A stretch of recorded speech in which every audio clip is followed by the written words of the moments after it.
Dans un entretien accordé à l'équipe, le défenseur de Leipzig, Mohamed Simakan, explique avoir eu des touches avec Paris cet été.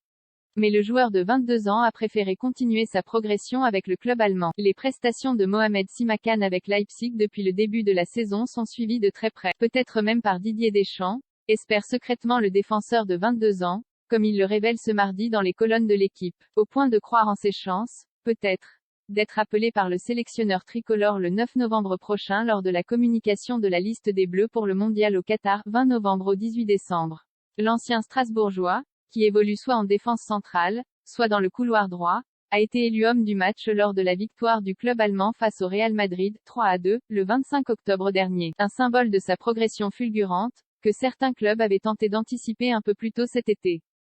Plus grand que suivez toutes les infos mercato sur RMC Sport. Simakan a repoussé les avances du PSG. En effet, celui qui a disputé son premier match professionnel le 25 juillet 2019 a été contacté cet été par le PSG, alors en quête d'une doublure à Achraf Hakimi dans le couloir droit, mais aussi d'un piston capable d'évoluer en charnière centrale. Luis Campos a parlé avec mes agents, c'est vrai.